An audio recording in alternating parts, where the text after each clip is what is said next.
तो नमस्कार एवं राम राम। जैसा कि हम लोगों ने कल की क्लास में भारत की अवस्थिति एवं विस्तार से संबंधित भारत की तटीय सीमाएं एवं स्थलीय सीमाओं के बारे में पढ़ रहे थे, और स्थलीय सीमाओं में हम लोगों ने बात करी थी कि भारत जो है वह 7 देशों के साथ स्थलीय माध्यम से जुड़ा हुआ है या 7 देशों के साथ अंतरराष्ट्रीय सीमा का निर्माण करता है।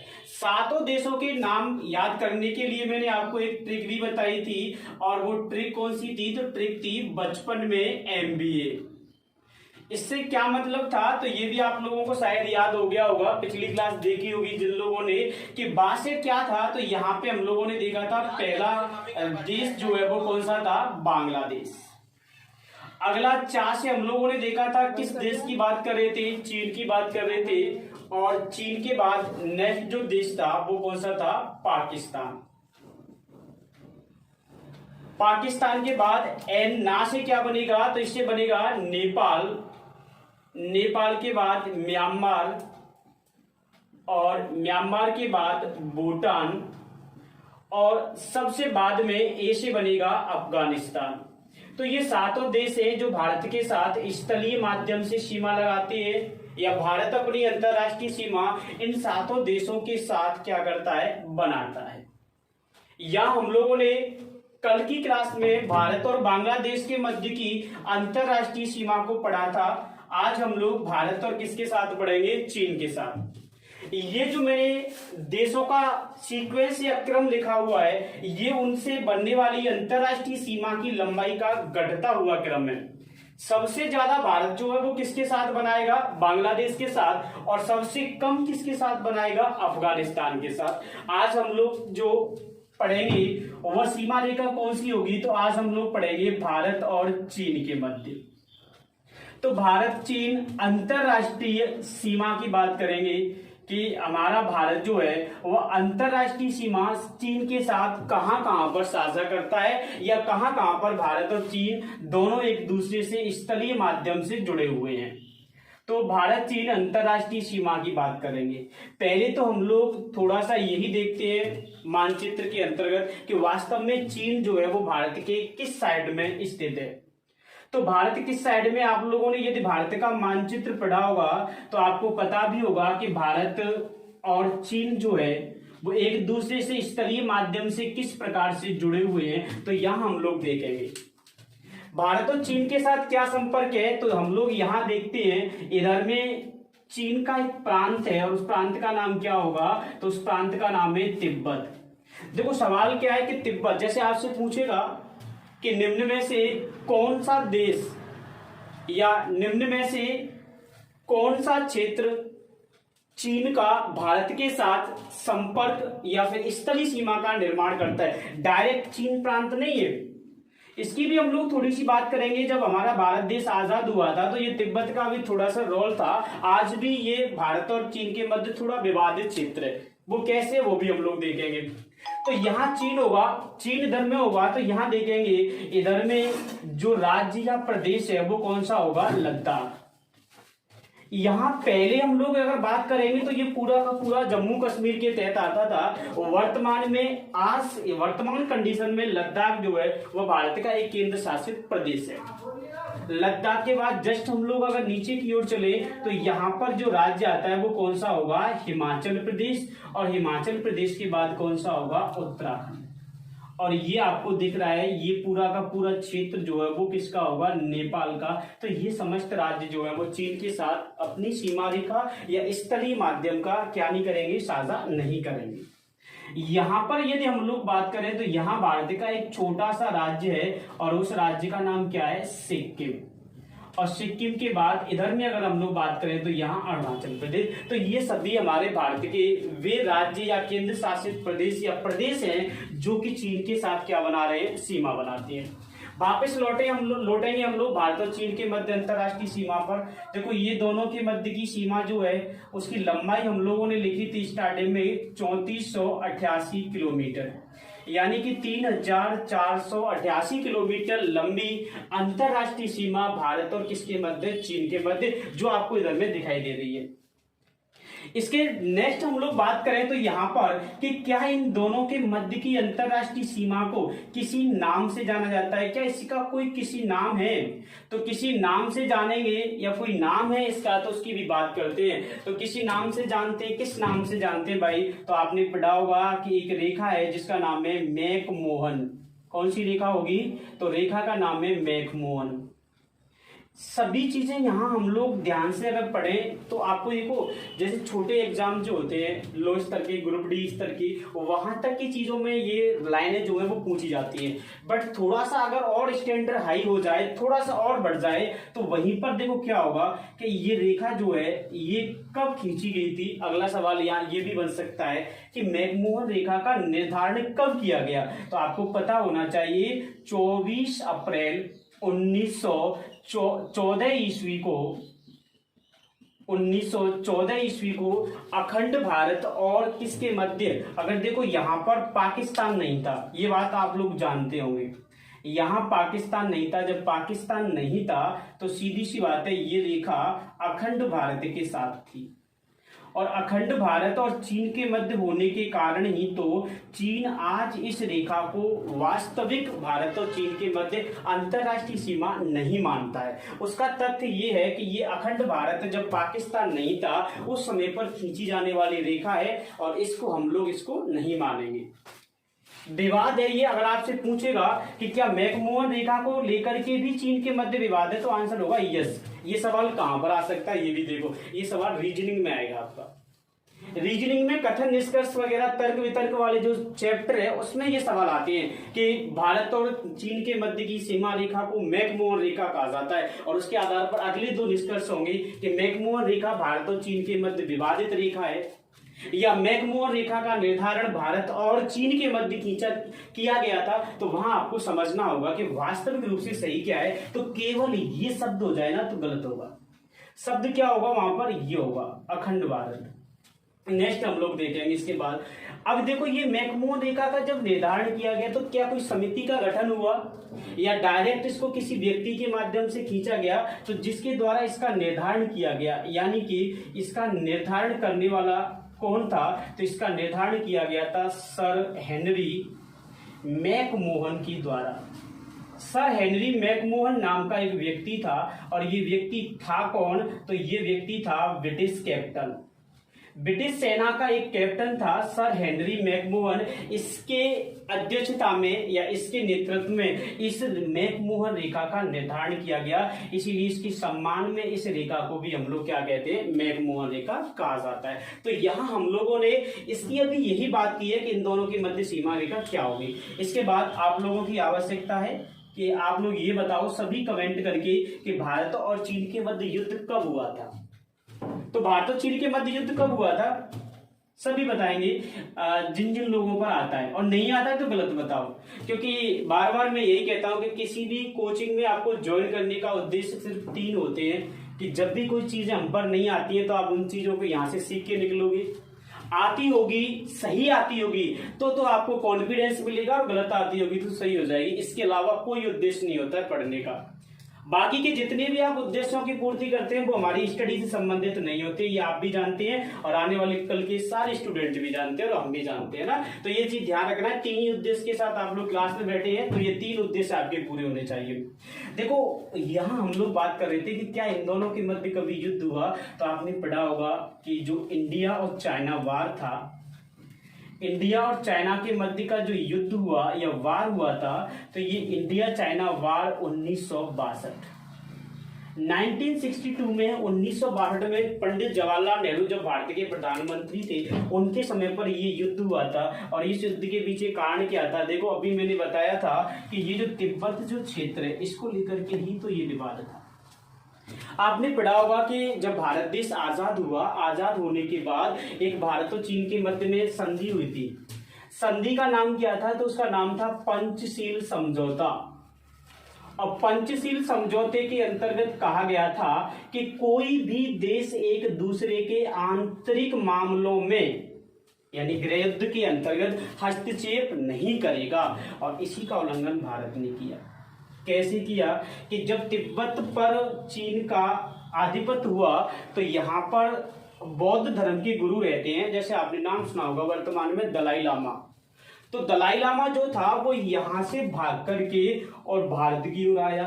भारत में जब आया तो भारत ने उसको शरण दे दी। तो इसने कहा कि आप पंचशील के सिद्धांत का उल्लंघन कर रहे हैं। तो भारत ने क्या कहा? भारत ने कहा कि भारत एक धर्मनिरपेक्ष राज्य है, यहाँ जो भी व्यक्ति आता है अतिथि देवो भवः के साथ उसको स्वीकार किया जाता है। और इसी को ध्यान रखते हुए हम अपनी एक अवधारणा पे चलते हैं। और वो अवधारणा क्या थी? तो यहाँ इंडिया ने कहा कि वसुदेव कुटुंबकम।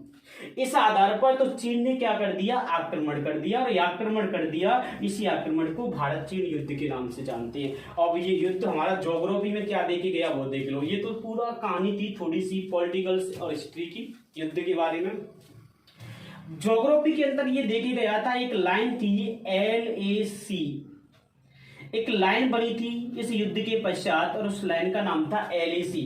देखो इसकी फुल फॉर्म भी हम लोग लिखेंगे क्योंकि कभी कभी ये शॉर्ट फॉर्म दे करके उसकी फुल फॉर्म भी पूछ लेता है। क्या बनी? देखो भाई, इसके मतलब था line of actual control. Line of actual control, यानी कि अगर हिंदी में बोले इसको तो हिंदी में इसका मतलब होगा वास्तविक नियंत्रण रेखा। वास्तविक नियंत्रण रेखा। यहां तक चीजें समझ में आई? ये बताओ, इंडिया चीन के युद्ध के बाद कौन सी रेखा खींची गई? तो आपको नाम बताना होगा LAC। ये क्यों बता रहा हूं? क्योंकि दो लाइन में पढ़ेंगे। एक लाइन कौन सी पढ़ेंगे? LOC और एक पढ़ेंगे LAC। दोनों में कंफ्यूजन रहता है। LAC तो किसके साथ है? भारत और चीन के साथ। और जब LOC की बात करेगा तो LOC कहां पर आएगी? तो अभी रुकेंगे 2 मिनट, उसके बाद LOC भी आएगी। तो इंडिया चीन वार के बाद में ये लाइन खींची गई थी। तो आज अभी हमारा इस पर इतना ही आ रहा है, तो आप इसका स्क्रीनशॉट ले सकते हैं या इसको लिख सकते हैं। नेक्स्ट अभी हम लोग इसको कंटिन्यू करते हैं। अब हम लोग इसमें बात करेंगे कि जब ये दोनों, तो कौन कौन से राज्य इसके साथ सीमा लगाते हैं, कौन सा राज्य कितनी या सबसे ज्यादा कौन लगाता है। तो यहाँ हम लोगों ने बात करी थी कि भारत और चीन की अंतरराष्ट्रीय सीमा 3488 किलोमीटर किस नाम से जानी गई? मैकमोहन के नाम से। अगर किसको खींचा कब गया? तो 24 अप्रैल 1914 को सर हेनरी मैकमोहन के द्वारा इसका निर्धारण किया गया। और ये इंडिया चीन के युद्ध के बाद LAC निकल के आई थी। LAC कहां पर है? तो ये भी ध्यान रखना, LAC आपको मिलेगी सिक्किम और अरुणाचल प्रदेश की ओर। ठीक है, तो आप लोग इसका स्क्रीनशॉट लेना एक बार और या फिर नोट कर सकते हैं। तो आप लोगों ने इसका स्क्रीनशॉट ले लिया होगा। नेक्स्ट हम लोग आगे बात करेंगे इसकी। तो आगे हम लोग इसके बारे में जब बात करेंगे तो अभी हम लोगों ने बात भी की थी LAC, line of actual control या वास्तविक नियंत्रण रेखा।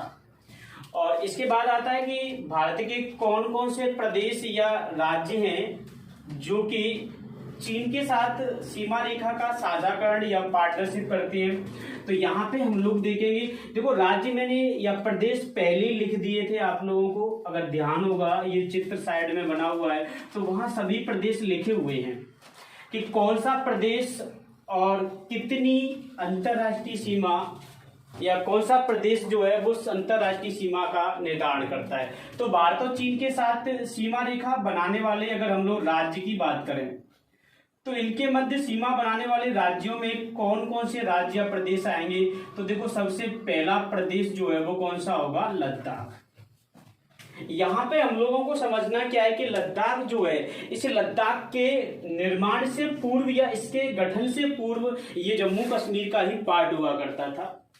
इसलिए पहले जम्मू कश्मीर के नाम से ही जाना जाता था। और वर्तमान में जब ये बन गया तो आज अगर सवाल आपसे पूछ सकता है अकॉर्डिंग करेंट अफेयर्स या ज्योग्राफी के, तो वो ये सवाल पूछ सकता है कि निम्न में से कौन सा प्रदेश चीन के साथ सबसे लंबी या सर्वाधिक अंतरराष्ट्रीय सीमा का निर्माण करता है? तो वहां ये सवाल बनने के चांस हो सकते हैं। तो कौन सा प्रदेश हो जाएगा? लद्दाख। और लद्दाख जब सीमा का निर्माण करेगा तो आपसे सवाल पूछ सकता है कितनी करेगा?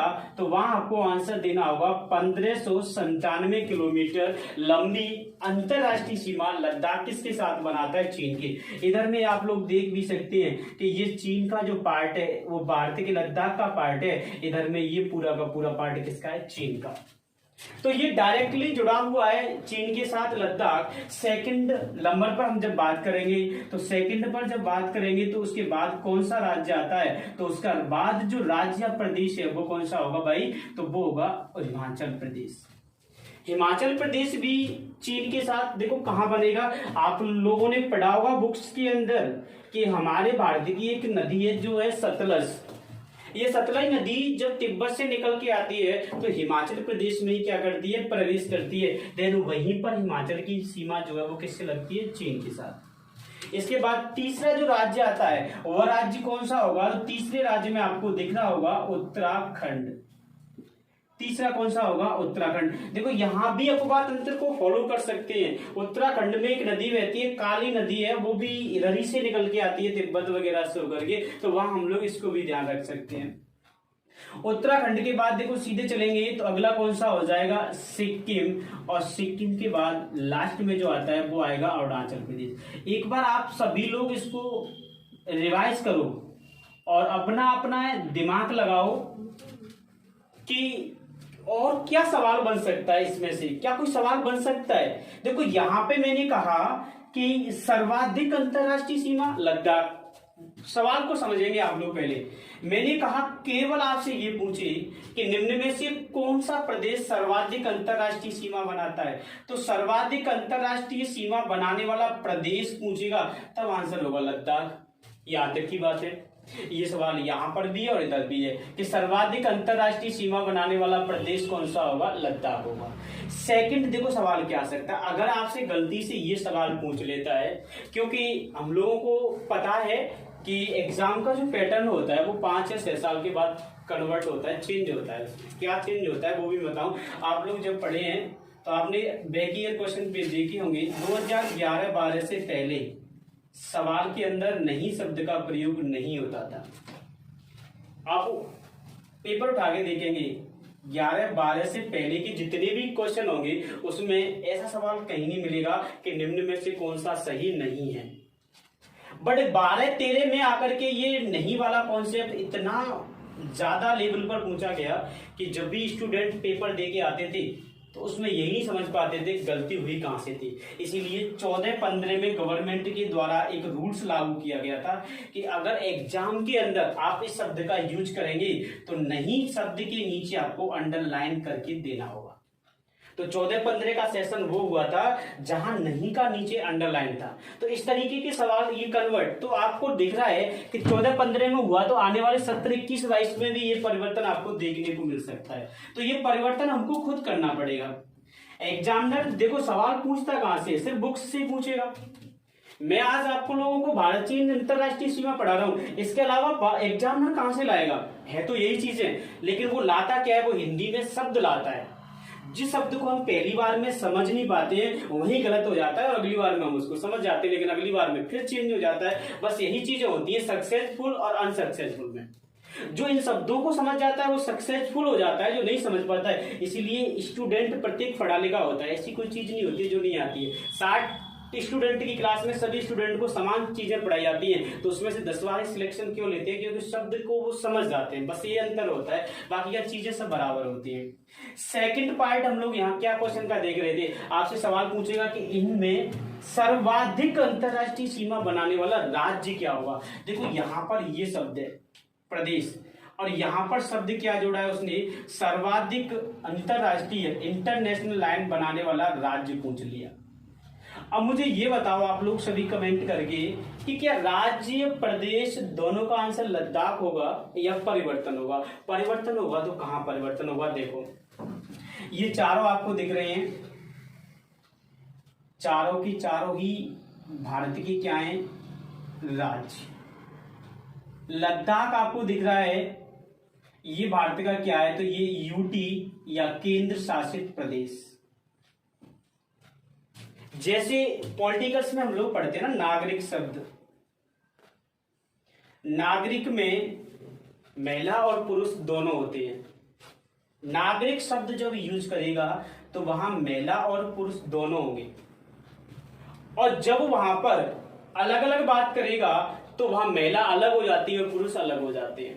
इसलिए संविधान में इस शब्द का यूज होता है, कभी भी महिला पुरुष का यूज नहीं होता है। नागरिक, तो यहां पर भी हमें समझना कैसे, इसी प्रोसेस के आधार पर समझना है। समझना ये है कि यहां पर ये राज्य और केंद्र शासित प्रदेश, जब उसने केवल प्रदेश पूछा तो प्रदेश में ये भी शामिल है और ये भी शामिल है, केंद्र शासित प्रदेश भी है, राज्य भी है। अब सब में सर्वाधिक किसकी है?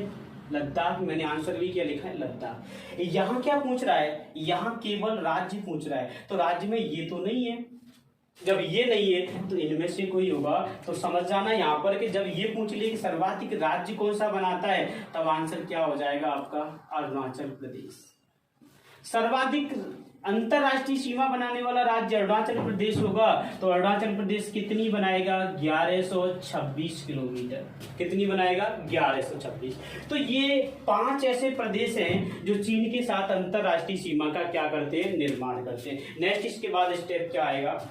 नेक्स्ट हम लोग बात करेंगे क्या इन दोनों के मध्य कोई सीमा विवाद है, और अगर है तो कौन सा है। सीमा विवाद में जैसे हम लोग करंट से लेकर के सवाल देखेंगे। यहाँ पर पहला विवाद आप लोगों ने पढ़ा होगा, चीन के साथ भारत जो है एक विवाद है जिसका नाम है सियाचिन विवाद। जब हम लोग भारत के भौतिक प्रदेश पढ़ेंगे तो वहां एक पर्वत श्रेणी आएगी जिसका नाम है काराकोरम। उस काराकोरम पर्वत श्रेणी में ही स्थित है सियाचिन नाम का ग्लेशियर, जो हमारे भारत का सबसे ऊंचा ग्लेशियर हिमनद है, या विश्व का सबसे ऊंचा युद्ध स्थल भी है। तो इस युद्ध स्थल पर ये दोनों अपना अधिकार जमाने के प्रयास करते हैं। चीन कहता है कि ये मेरा होगा, भारत कहता है ये मेरा है। वर्तमान में इस पर 1984 में एक ये अभियान चलाया गया था, ऑपरेशन मेघदूतम, उसके द्वारा भारत ने इस पर अधिकार कर लिया। तो ये विवाद भी है। दूसरा विवाद कौन सा होगा? देखो दूसरा विवाद आप लोगों ने अभी पढ़ा होगा करंट में कि भारत और चीन की सेना जो थी उन दोनों में एक विवाद हुआ था, और वो विवाद कौन सा था? डोकलाम विवाद। डोकलाम विवाद जो हुआ था वो हुआ था सन 2017 में। इसको थोड़ा सा समझ लेंगे हम लोग क्योंकि ये करंट से संबंधित है। डोकलाम विवाद का उद्देश्य या क्या कारण था इसका, जिसके कारण ये दोनों के देशों के मध्य विवाद बन के आया। देखो डोकलाम जो विवाद था, ये डोकलाम क्षेत्र तो किसके अंतर्गत आता है? तब आंसर आपको देना होगा भूटान। ये जमीन किसकी है? भूटान की। विवाद किन में हुआ था? चीन और भारत में।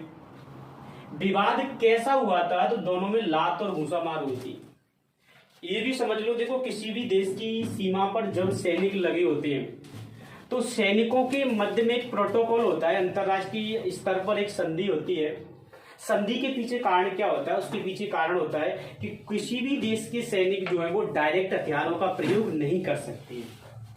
जब डायरेक्ट हथियारों का प्रयोग नहीं कर सकते तो यहाँ पर दोनों देशों के सैनिकों का एक डाउट पैदा हुआ था कि भारत को तो ये लगा कि चीन डोकलाम में सड़क बना रहा है, और चीन को ये लगा कि भारत की सेना डोकलाम में क्या कर गई है? प्रवेश कर गई है। जब ये दोनों एक दूसरे को चेक करने के लिए निकले तो रास्ते में ये डोकलाम में क्या हो गई? मुलाकात हुई। रास्ते में मुलाकात हुई तो दोनों की मध्य में थोड़ी सी झड़प हुई, और वो झड़प भी कैसी हुई थी? लात घूसा मार हुई थी। इसमें 2 से 3 सैनिकों को हमारे भारत के जो थे वो शहीद हुए थे। तो ये विवाद निकल के आया था। तो डोकलाम विवाद समझना है कब हुआ था? 2017 में। क्षेत्र किसका है? भूटान का। विवाद किसके मध्य हुआ था? भारत और चीन के मध्य। विवाद अगर पूछेगा तब तो भारत चीन के मध्य होगा, लेकिन ये किससे संबंधित पूछेगा कि डोकलाम किन देशों से संबंधित है? आंसर देना होगा तीनों से, भूटान, चीन और भारत। अगला विवाद देखो, तीसरा विवाद, ये भी करंट से संबंधित है और ये ज्यादा पुराना नहीं है, अभी तत्काल में घटित हुआ था लॉकडाउन के दौरान। तीसरा विवाद जो था, जब भारत में लॉकडाउन चल रहा था उस समय पर एक विवाद निकल के आया था, और उस विवाद का नाम था गलवान घाटी। विवाद का नाम क्या था? गलवान घाटी विवाद। हुआ कब था? 2020 2020 में ये गलवान घाटी विवाद हुआ था। गलवान घाटी का निर्माण एक नदी है जिसका नाम क्या है? सियोक। इस नदी के द्वारा किया गया है।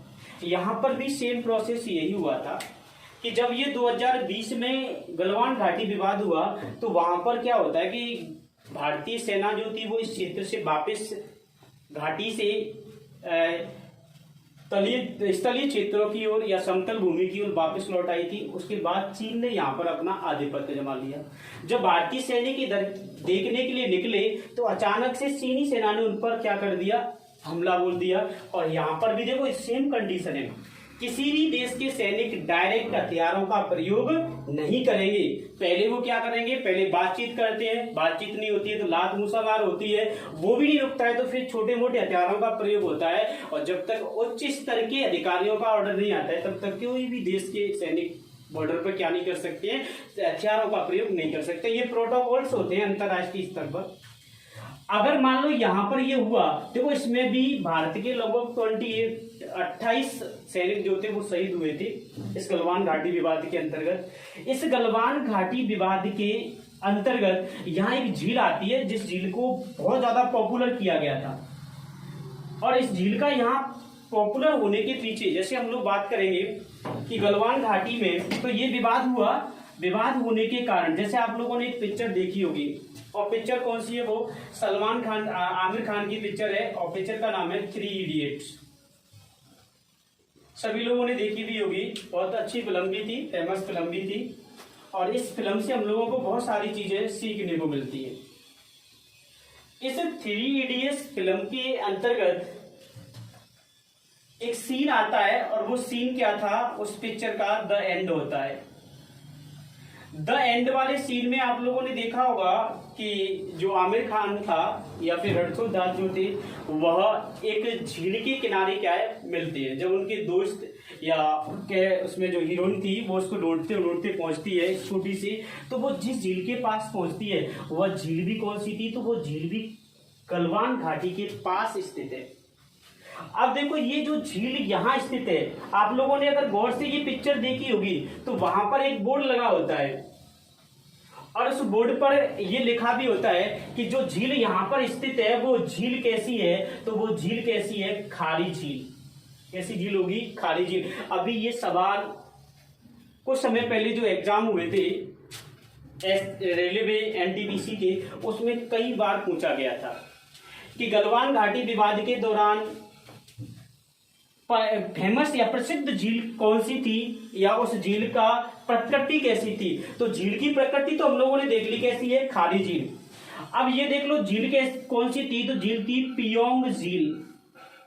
ये पियोंग नाम की जो झील थी, ये झील यहाँ पर स्थित है, और ये खारे पानी की झील है। तो ये गलवान घाटी विवाद है। तो ये 3 आपको विवाद याद, देखो विवाद तो कई सारे हैं लेकिन मैंने आपको वही विवाद पढ़ा रहा हूं जो विवाद या तो करेंट से किसी न किसी प्रकार रिलेटेड है, और अगर करेंट से रिलेटेड नहीं है तो वहां से सवाल आने की संभावना ज्यादा होती है। तो भारत के कितने राज्यों ने चीन के साथ सीमा बनाई, तो 5 राज्य थे या प्रदेश थे। एक कौन सा होगा, लद्दाख। लद्दाख एकमात्र केंद्र शासित प्रदेश जो किसके साथ सीमा बनाता है, चीन के साथ। सर्वाधिक कौन बनाएगा, लद्दाख। कितनी बनाता है, 1597। सेकंड कौन सा होगा, हिमाचल प्रदेश, उत्तराखंड, सिक्किम और अरुणाचल प्रदेश। राज्यों में सर्वाधिक किसकी होगी, अरुणाचल प्रदेश की, 1126 किलोमीटर। इसके बाद हमने देखा सीमा विवाद। सीमा विवाद में कौन सा विवाद था, सियाचिन विवाद। सियाचिन विवाद कहां पर है, तो ये आपको ध्यान रखना है, सियाचिन विवाद लद्दाख के अंतर्गत है। कहां पर मिलेगा, लद्दाख। इसके बाद डोकलाम विवाद, ये भूटान, चीन और भारत के अंतर्गत विवाद था, 2017 में हुआ। गलवान घाटी विवाद, ये भी कहां पर था, तो ये गलवान घाटी भी कौन से प्रदेश में है, तो ये भी लद्दाख के अंतर्गत है। तो ये कुछ विवाद है जो भारत और चीन के मध्य पाए जाते हैं। तो ये हमारे भारत और चीन के मध्य की क्या थी, अंतरराष्ट्रीय सीमा। इसके बाद नेक्स्ट हम लोग पढ़ेंगे अभी भारत और पाकिस्तान की। तब तक आप इसका स्क्रीनशॉट ले सकते हैं या फिर आप इसको नोट भी कर सकते हैं। तो अभी हम लोग कंटिन्यू रखेंगे, आप एक बार इसका स्क्रीनशॉट ले लो। चलो भाई, है ना। तो इसका आप लोगों ने स्क्रीनशॉट भी ले लिया होगा, लगता है सभी लोग कुशल मंगल होंगे, है कि नहीं भाई। चलो, तो नेक्स्ट हम लोग पढ़ेंगे और एक प्यारा सा देश, क्योंकि बापू को तो बेटा प्यारा ही लगता है कि नहीं लगता है भाई, लगता है ना। तो अब हमारा एक प्यारा सा देश आएगा, और वो देश कौन सा होगा, तो वो देश होगा पाकिस्तान। पाकिस्तान के साथ अंतरराष्ट्रीय सीमा का निर्माण या फिर पाकिस्तान के साथ भारत अंतरराष्ट्रीय सीमा किस प्रकार से बनाता है। आप लोग सभी ये भी जानते होंगे कि पाकिस्तान, अभी मैंने जब चीन पढ़ाया था वहां पे भी थोड़ा सा बताया कि पाकिस्तान नाम का कोई देश ही नहीं था। इतिहास आप लोगों ने सभी ने पढ़ा होगा, और जब इतिहास पढ़ा होगा तो पाकिस्तान के बारे में भी पढ़ा होगा कि भारत पाकिस्तान के मध्य की जो अंतरराष्ट्रीय सीमा है, इस अंतरराष्ट्रीय सीमा का निर्माण भारत का, या पहले तो ये देख लेते हैं ये भारत की कौन सी साइड में स्थित है। तो अभी हम लोगों ने देखा था कि भारत जो है, अगर हम लोग भारत के पश्चिम की ओर जाएंगे, एक बार पूरब की ओर गए थे, पूरब में गए तो क्या था, चीन। पश्चिम की ओर जाएंगे तो पश्चिम में जाने पर हमको एक देश मिलता है, और उस देश का नाम ही क्या है भाई, पाकिस्तान। यानी कि पाकिस्तान भारत के कौन सी दिशा में होगा, तो आप लोगों को आंसर देना है। या तो आपको ये दे सकता है वो पश्चिम, और यदि पश्चिम नहीं दे तो क्या दे सकता है, तो आपको ये भी तो दे सकता है पश्चिमोत्तर। या तो भारत की पश्चिम दिशा में या भारत की पश्चिम उत्तर दिशा में कौन से देश की सीमा लगती है, तो आंसर होगा आपका कौन सा, पाकिस्तान। अब हम लोग यहाँ बात करेंगे कि पाकिस्तान के साथ भारत की अंतरराष्ट्रीय सीमा जो है, अगर हम लोग उसकी लंबाई की बात करें तो उसकी लंबाई कितनी थी, 3323। कितनी थी भाई, अरे बोलो सभी लोग, कितनी थी, 3323 किलोमीटर। 3323 किलोमीटर पाकिस्तान के साथ। अभी हम लोगों ने पिछली क्लास में बात करी थी कि पाकिस्तान जो है वो ये मानता है कि 14 अगस्त 1947 को मैं आजाद हो गया, लेकिन 15 अगस्त 1947 को एक व्यक्ति था, जिस व्यक्ति का नाम था सर सेरिल रेडक्लिफ। ये सर सेरिल रेडक्लिफ नाम का जो व्यक्ति था, ये व्यक्ति थे कौन, तो ये प्रसिद्ध ब्रिटिश जज थे। ये प्रसिद्ध ब्रिटिश जज या न्यायाधीश थे। इनकी अध्यक्षता में एक समिति का गठन किया गया, और उस समिति के गठन के आधार पर इन दोनों के मध्य और एक रेखा खींची गई, और उस रेखा को क्या नाम दिया गया, तो उसे नाम दिया गया रेडक्लिफ रेखा। यहां पर आपको दो क्वेश्चन समझने हैं। वो दो क्वेश्चन क्या होंगे, ये प्रक्रिया स्टार्ट हुई थी 15 अगस्त 1947 को, बट ये रेखा खींची गई थी 17 अगस्त 1947 को। सवाल दोनों है, आंसर भी दोनों है, और आपको मिलेंगे भी बुक्स में दोनों आंसर। ये कब मिलेगा, लेकिन प्रक्रिया की शुरुआत यहीं से होती है। क्यों, कोई भी चीज होती है उसकी दो घोषणाएं होती हैं, एक तो कागजी घोषणा होती है और एक वास्तविक उसकी घोषणा होती है। कागजों में ये प्रक्रिया यहां से स्टार्ट हो जाती है, लेकिन वास्तविक रूप में ये 17 अगस्त 1947 को। तो ये सर सेरिल रेडक्लिफ के नेतृत्व में रेडक्लिफ रेखा का निर्धारण किया गया। तो आपसे सवाल पूछेगा, भारत और पाकिस्तान के मध्य अंतरराष्ट्रीय सीमा क्या कहलाती है, रेडक्लिफ रेखा। या रेडक्लिफ रेखा किन दो देशों के मध्य है, तब भी आंसर क्या होगा, भारत पाकिस्तान। अब देखो, जैसा कि पिछली क्लास में भी हम लोगों ने पढ़ा था, तो एक बार यहाँ भी तो पढ़ लेते हैं वही चीजें। सवाल क्या था कि आप लोगों ने पढ़ा है कि भारत और पाकिस्तान के साथ हमारे कई सारे युद्ध हुए हैं। भारत पाकिस्तान के मध्य कई सारे युद्ध हुए हैं, उनमें से एक युद्ध बहुत फेमस भी रहा था, और वो युद्ध कौन सा था, तो भारत पाकिस्तान के मध्य जो युद्ध हुआ था वो एक युद्ध हुआ था 1972 में। 1972 में भारत पाकिस्तान के मध्य युद्ध हुआ। जब ये युद्ध विराम हो गया, तो युद्ध विराम के बाद ये एक समझौता हुआ था, और उस समझौता को कहते हैं हम लोग शिमला समझौता। तो 1972 के युद्ध के बाद शिमला समझौता हुआ, और इस समझौते की देन माना जाता है LOC। किसको माना जाता है, LOC। अभी हम लोगों ने पढ़ा था LAC। LAC जो थी वो भारत और चीन के मध्य थी, और जब LOC की बात करेंगे तो LOC कहाँ आ जाएगी, भारत और पाकिस्तान के मध्य। LOC से तात्पर्य क्या होगा, तो LOC का मतलब है line of control. Line of control कह सकते हैं, हिंदी में इसको क्या कहेंगे, तो हिंदी में इसको कहते हैं नियंत्रण रेखा। क्या कहते हैं, नियंत्रण रेखा।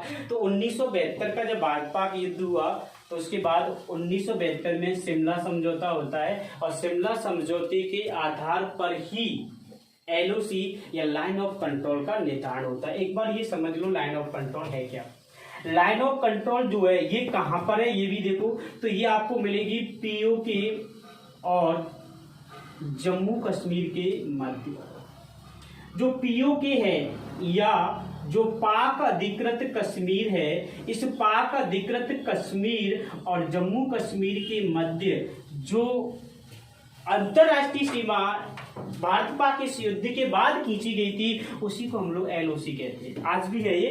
तो ये पीओके पाक अधिकृत कश्मीर, इसकी भी एक बार आप कहानी सुन लेते हैं। जब भारत और पाकिस्तान दोनों अलग देश के रूप में स्थापित हुए तो आप लोगों ने पढ़ा भी होगा, सुना भी होगा कि कुछ लोग भारत से पाकिस्तान गए थे और कुछ पाकिस्तान से कहां पर आए थे, भारत आए थे। तो जब ये दोनों का एक दूसरे देशों की ओर हस्तांतरण हुआ, तो जब ये उस समय पर जो व्यक्ति भारत से पाकिस्तान गया, उस समय पर हमारे भारत के अंदर एक रियासत हुआ करती थी और उस रियासत का नाम क्या था प्यारे बच्चों? तो उस रियासत का नाम था वो जम्मू कश्मीर रियासत। जम्मू कश्मीर रियासत के राजा थे उस समय के राजा हरि सिंह। और राजा हरि सिंह ने जब हमारे भारत के तत्कालीन प्रधानमंत्री जवाहरलाल नेहरू तथा हमारी सेना के प्रमुख बीपी मेनन के द्वारा और इन रियासतों और राज्यों को भारत में सम्मिलित करने का जिम्मा लेने वाले सरदार वल्लभ भाई पटेल, जब इन तीनों ने इससे कहा कि आप भारत में अपनी रियासत को शामिल कर सकते हैं, तो इन्होंने कहा कि हम स्विट्जरलैंड की तरह एक नए देश के रूप में अपनी जम्मू कश्मीर का विकास करना चाहते हैं। तो भारत ने कहा ठीक है, आप पाकिस्तान में शामिल नहीं हो रहे, कोई दिक्कत नहीं है, आप भारत में शामिल नहीं हो रहे, कोई दिक्कत नहीं है, स्वतंत्र रहो। बाद में जो व्यक्ति इधर से भारत से पाकिस्तान की ओर गए तो वो कबीलियाई जो लोग थे उन्होंने इस जम्मू कश्मीर पर क्या कर दिया, आक्रमण कर दिया। जब ये राजा हरि सिंह उन कबीलियाई व्यक्तियों को रोकने में असमर्थ हो जाता है, जब राजा हरि सिंह उन कबीलियाई व्यक्तियों को रोकने में असमर्थ हो जाते हैं, तो ये कबीलियाई जो व्यक्ति थे इनको रोकने में असमर्थ होने के बाद ये फोन घुमाते हैं जवाहरलाल नेहरू के लिए और फोन पर ही कहते हैं कि मैं जम्मू कश्मीर रियासत का भारत में क्या करता हूँ, विलय करता हूँ। जैसे इन्होंने फोन पर विलय किया तो हमारे भारत की जब तक सेना यहाँ पहुंची तब तक ये कबीलियाई लोग इस जम्मू कश्मीर में जहां तक एंट्री कर चुके थे, जहां तक ये प्रवेश कर चुके थे, उस क्षेत्र में ये तंबू लगा के रहने लगे और बाद में उसी क्षेत्र को क्या नाम दे दिया गया, पीओ दे दिया गया। वही क्षेत्र पाक अधिकृत कश्मीर। आपको इसके बारे में और डिटेल से पढ़ाया जाएगा जब हिस्ट्री में आप लोग रियासत पढ़ेंगे। कहा जाता है कि ऐसा क्या कारण था कि ये आज तक विवाद का समाधान नहीं हुआ, उसके पीछे क्या लॉजिक थे, वो सारी चीजें पढ़ाई जाएंगी। फिर भी मैंने यहाँ थोड़ी सी हिंट आपको दे दिया। तो ये एलओसी का निर्धारण हुआ, तो ये भारत पाकिस्तान के मध्य सीमा रेखा हो गई। अब देखो यहाँ भाई भारत पाकिस्तान के मध्य सीमा रेखा के अलावा कौन कौन से प्रदेश हैं भारत के जो पाकिस्तान के साथ सीमा बनाते हैं? अरे प्रदेशों की जब बात करेगा तो प्रदेश या राज्य, ऐसे कौन कौन से प्रदेश या राज्य हैं जो पाकिस्तान के साथ सीमा लगाते हैं? तो देखो एक बार इधर में सबसे पहले कौन सा प्रदेश लगाएगा, तो आंसर आना चाहिए आपका क्या, जम्मू कश्मीर। क्या आंसर आएगा, जम्मू कश्मीर। सभी लोग एक बार देखो, समय के सदुपयोग को करना सीखो। समय का सदुपयोग करेंगे, दो चीजें लाइफ में बहुत याद रखनी है कि जो समय होता है, दो प्रकार के व्यक्ति ही इस दुनिया में सफल होते हैं। एक व्यक्ति वह होता है जो इसको पीछे छोड़ के और खुद आगे निकल जाता है। एक व्यक्ति जो समय से भी आगे निकलता है, वो कभी असफल नहीं होता है। एक व्यक्ति वह होता है जो समय के साथ साथ चलना जानता है, ये भी सफल होगा, ये भी असफल नहीं होता है। एक व्यक्ति वह होता है जो यही नहीं जानता कि समय की क्या मांग है, उसको यही नहीं पता कि बेटा समय है क्या।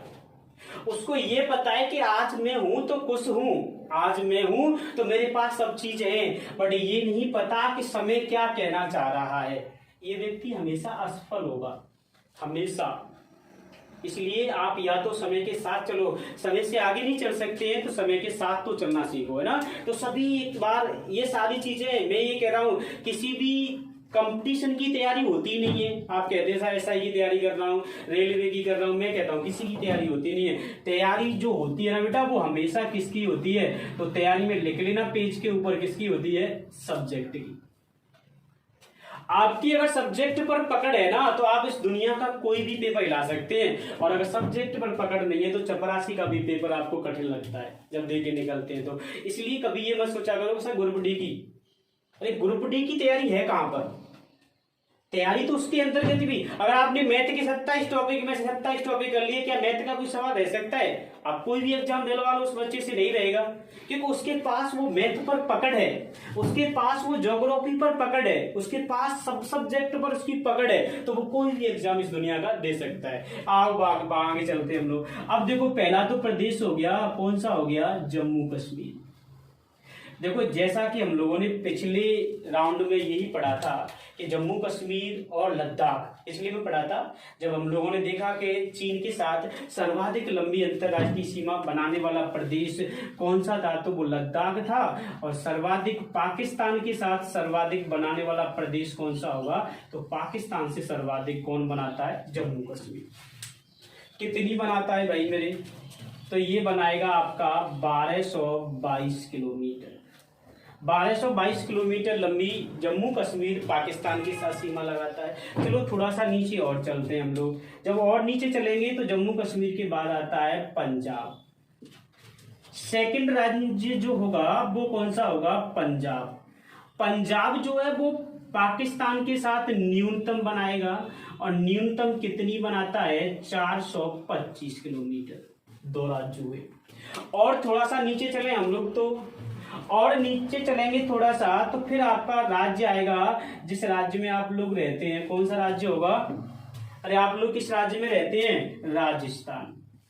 तो पंजाब के बाद कौन सीमा बनाएगा, राजस्थान। और राजस्थान की अंतरराष्ट्रीय सीमा की लंबाई आप लोगों ने पढ़ी होगी 1070 किलोमीटर। इसके बाद और कौन सा राज्य बनाएगा, तो अंत में जो राज्य आता है वो कौन सा होगा, गुजरात। कौन सा राज्य होगा, तो ये चारों राज्य या प्रदेश किसके साथ सीमा रेखा का निर्माण करेंगे, पाकिस्तान के साथ। अब देखो यहां पर भी समझ लो, सर्वाधिक प्रदेशों में कौन सा होगा और सर्वाधिक राज्य में कौन सा होगा, तो राज्यों में सर्वाधिक कौन से की होगी भाई, राजस्थान की। राज्यों में सर्वाधिक, या ऐसे पूछ सकता है कि निम्न में से कौन सा राज्य पाकिस्तान के साथ सबसे ज्यादा अंतरराष्ट्रीय सीमा बनाता है, आंसर होगा राजस्थान। तो ये तो पाकिस्तान के साथ बनाने वाले राज्य हुए। कब इसका निर्धारण हुआ, कैसे हुआ, बाद में और क्या रेखा बनाई गई, एलओसी के बारे में पढ़ा, कौन कौन से राज्यों ने बनाई। इसके बाद हम लोग देखेंगे क्या इन दोनों के मध्य कोई विवाद है, और वो विवाद है तो कहां तक उसका समाधान है, और है तो क्या समाधान भारत ने किया। पहले आप लोग इसका स्क्रीनशॉट ले लें या इसको नोट कर लेंगे। उसके बाद हम लोग आज की क्लास का लास्ट स्टेप पढ़ेंगे, और वो लास्ट स्टेप होगा पाकिस्तान के साथ सीमा विवाद। तो पहले इसका स्क्रीनशॉट ले लो। हाँ, तो अब इसके बाद हम लोगों ने अपने इसका स्क्रीनशॉट ले लिया होगा। इसके बाद हम लोग देखेंगे क्या भारत और पाकिस्तान के मध्य कोई सीमा विवाद है, और अगर भारत और पाकिस्तान के मध्य कोई सीमा विवाद है तो वे विवाद कौन कौन सा है। तो विवादों के बारे में हम लोग बात करेंगे, और हमारा एक मानसिक दृष्टिपटल भी होता है, ये सोच भी होती है हम लोगों की, और होनी भी चाहिए कि वर्तमान समय में पाकिस्तान वह देश है जिस देश के साथ भारत के लगभग सभी विवाद पाए जाते हैं, चाहे वो किसी निम्न स्तर का विवाद हो, चाहे वो किसी अंतरराष्ट्रीय स्तर का विवाद हो। समस्त विवादों में यदि भारत के साथ कोई विरोधी पाया जाता है तो उन विरोधियों में अगर सबसे पहले हम नाम लें तो आपको बिना सोचे समझे जो नाम होता है वो होता है पाकिस्तान। देखो विवादों में कौन सा विवाद हो सकता है, तो सबसे पहले हम लोग देखेंगे जब ये दोनों बने तो दोनों बनने के साथ ही साथ एक विवाद निकल के आया था, और वो विवाद था पीओके विवाद। सबसे पहला विवाद था पाक अधिकृत कश्मीर विवाद। देखो, आजादी से पहले का जो विवाद था वो तो पाकिस्तान को लेकर के विवाद था कि पाकिस्तान का गठन किया जाना चाहिए भारत से अलग। लेकिन जब ये बन गया उसके बाद ये विवाद आया। यही विवाद धीरे धीरे अपना रूप परिवर्तन करने लगा और ये रूप परिवर्तन करने के बाद इसी का विस्तृत रूप कहलाया कश्मीर विवाद। पहले तो पाकिस्तान इसको मांगता था, आज वो किसको मांगता है? कश्मीर को मांगता है। यानी कि पहले पीओके विवाद, फिर कश्मीर विवाद। जब ये कश्मीर विवाद आया तो उसके बाद उसकी निगाहें और भी क्षेत्रों पर गई और क्षेत्रों पर गई तो एक विवाद और निकल के आया मेरे प्यारे बच्चों, और वो विवाद निकल के आया था सर क्रीक विवाद। देखो, सर क्रीक विवाद, ये दोनों विवाद जम्मू कश्मीर के अंतर्गत हैं, जबकि सर क्रीक नाम का जो विवाद है ये विवाद कौन से राज्य में? गुजरात। सर क्रीक वह क्षेत्र है जो भारत और पाकिस्तान के मध्य एक दलदलीय क्षेत्र है। दलदली क्षेत्र होने के कारण सर क्रीक ये दोनों के मध्य विवादित क्षेत्र के रूप में जाना जाता है। इसके बाद नेक्स्ट विवाद जो निकल के आया वो विवाद आप लोगों ने पढ़ा होगा, नदी को लेकर के विवाद था, और वो नदी कौन सी थी? सिंधु नदी।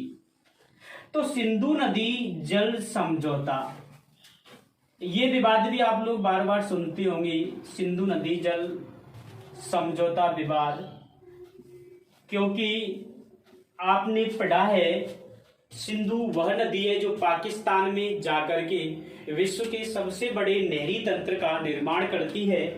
पाकिस्तान जल के लिए पूर्ण रूप से सिंधु नदी पर निर्भर है और ये और इसकी सहायक नदियां भारत से होकर के निकलती हैं। इसलिए कभी कभी भारत इस नदियों के जल को क्या कर लेता है? रोक लेता है, और रोकने के कारण ये सिंधु नदी जल समझौता हुआ था। 1960 में जब ये समझौता हुआ तो इस समझौता को कराने के लिए बिचौलिए के रूप में या मध्यस्थता के जो कार्य किया था वो कार्य किसने किया? वर्ल्ड बैंक या विश्व बैंक के द्वारा। तो ये विवाद भी दोनों के मध्य मिलेगा आपको। और कौन सा विवाद हो सकता है? देखो, इन सब में तो ये तो विवाद हम लोग इसका समाधान दोनों बैठ के कर सकते हैं, लेकिन एक ऐसा विवाद है जिसका कभी समाधान करना पाकिस्तान चाहता ही नहीं, और वो विवाद कौन सा है? आतंकवाद। आप जितनी भी भारत में आतंकवादी घटनाएं घटित होती हैं उसके पीछे जो जिम्मेदार होता है वह कौन होता है? पाकिस्तान। तो आतंकवाद को लेकर के भी विवाद है भारत और पाकिस्तान के मध्य। और कौन सा विवाद होगा? देखो, और विवाद होगा सियाचिन विवाद। कौन सा विवाद हो जाएगा?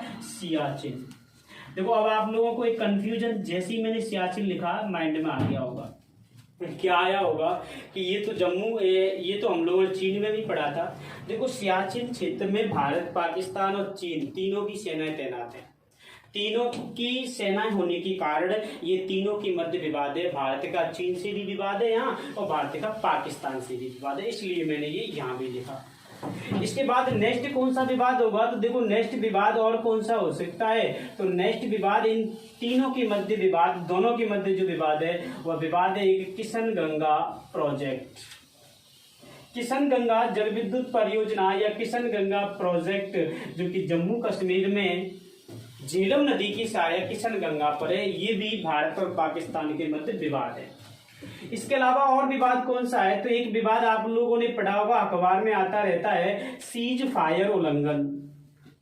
सीज फायर उल्लंघन जो है ये भी भारत और पाकिस्तान के मध्य विवाद है। और सीज फायर का मतलब क्या होता है कि देखो, रात्रि के समय दोनों के मध्य समझौता है कि हमेशा शांति बनाई रखेंगे हम लोग बॉर्डर पर, लेकिन पाकिस्तान क्या करता है, मध्य रात्रि में अचानक अपनी ओर से वो भारत की चौकियों की ओर फायरिंग कर देता है, और इस फायरिंग करने को ही हम लोग सीज फायर उल्लंघन के नाम से जानते हैं।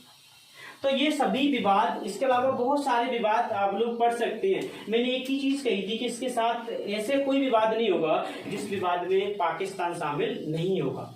लेकिन मुख्य जो विवाद थे वो मैंने यहाँ लिख दिए कि पाक अधिकृत कश्मीर को लेकर के विवाद है जम्मू कश्मीर में, कश्मीर को लेकर के विवाद है, सर क्रीक को लेकर के विवाद है, गुजरात में सिंधु जल समझौते को लेकर के विवाद हुआ, आतंकवाद, सियाचिन ग्लेशियर विवाद, किशन गंगा प्रोजेक्ट और सीज फायर उल्लंघन, ये सभी विवाद जो है वो पाकिस्तान के साथ है। तो ये हमारी भारत और पाकिस्तान के साथ की अंतर्राष्ट्रीय सीमा की कहानी थी, और भारत और पाकिस्तान के मध्य ये विवाद हमेशा बने रहेंगे क्योंकि दोनों की विचारधाराओं में असमानता है, दोनों एक दूसरे के अपोजिट रहते हैं।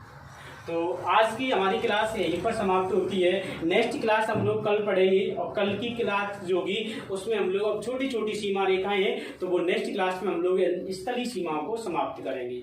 तो आज के लिए हम लोग इतना ही पढ़ेंगे। आपको अगर ये वीडियो अच्छा लगे तो लाइक, सब्सक्राइब एंड शेयर करेंगे। बाकी का अगर कोई भी डाउट हो तो आप मुझसे पूछ सकते हैं, और पूछने के लिए मैंने शुरू में बताया था कि मेरी जो नंबर दिया था उस पर आप व्हाट्सएप कर सकते हो, जीमेल कर सकते हो, जैसा आपको उचित लगे। तो आज की क्लास के लिए यही धन्यवाद। जय हिंद, जय भारत।